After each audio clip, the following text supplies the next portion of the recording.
Hello, cybersecurity professionals. Welcome to AV Cyberactive. In this video, we'll explore two very crucial cybersecurity concepts and understand how they shape our defense strategies. Let's jump right in.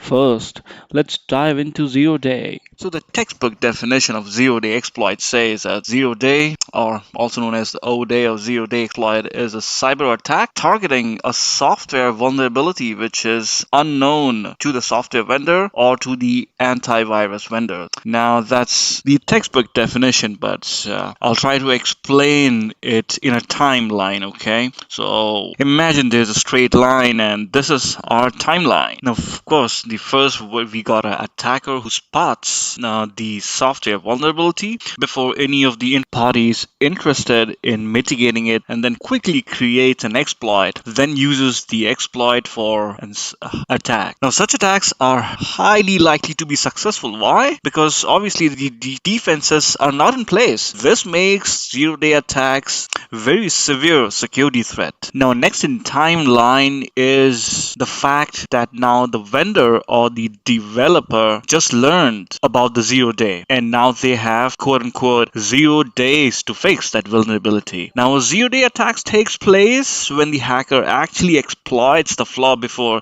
the developers or the vendors have even a chance to address it. And then, of course, at last, the vendor fixes the vulnerability. This is where they would release your patches, your CVEs gets fixed, and Microsoft releases what they call as Patch Tuesday. That happens on every second Tuesday of the month, where they would release a number of patches. So keep that in mind as well. Now, the very act, right from the attacker when it discovers the vulnerability till it gets fixed, that time is called the zero-day timeline. Hope that makes sense. Now let's shift our focus to Zero Trust, a powerful security framework designed to combat modern threats.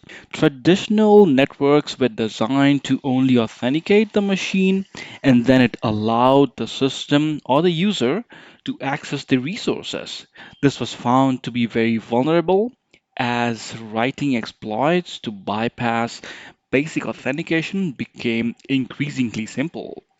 Zero Trust challenges the traditional approach of trusting everything within a network perimeter and operates on the principle of trust no one. With Zero Trust, it checks for the level of confidence on the device or the machine and checks for a few parameters like subject's identity for this unique request.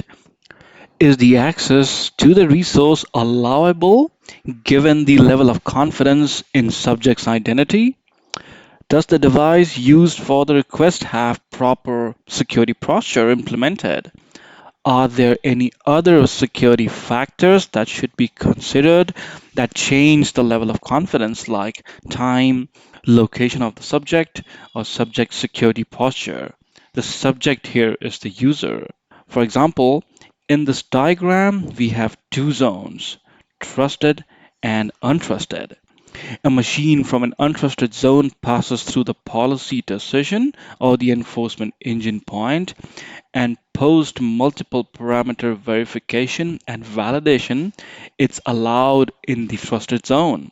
This is very similar to the concept of passenger screening model in the airports. The passenger airport employees and aircraft crew in the terminal are allowed or considered trusted.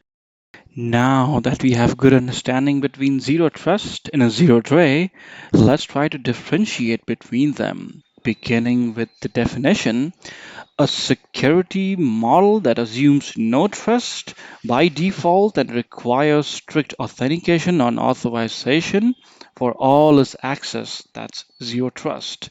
And zero day is just a vulnerability in software known to its developers or vendors and for which no patch or fix is available.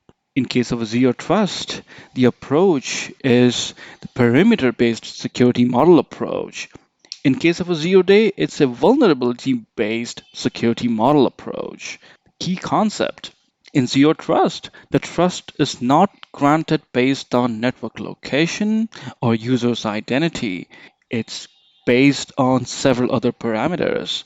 For zero day, It tries to look for the previously known vulnerable exploits and gain unauthorized access.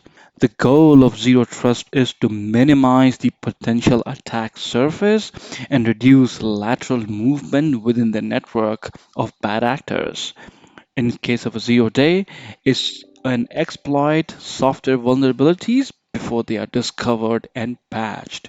The strategy for zero trust is to authenticate and authorize all users and devices regardless of their location and network connection.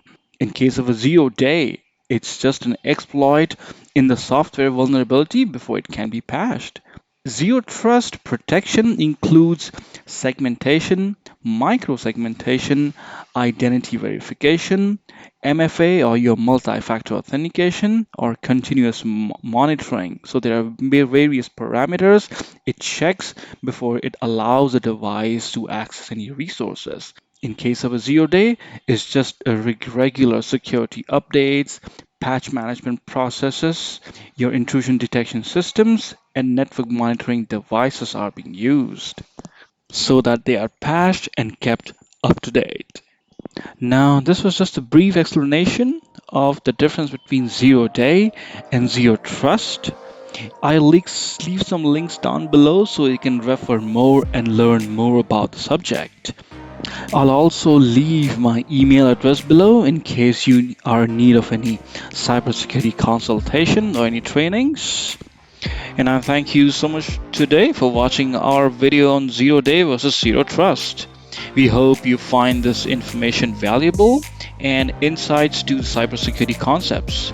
At the very least, share this video with your family and friends whom you think would benefit greatly from this. Alright, with this, I'll go ahead and end the video. I hope you all have a great day ahead. Bye now.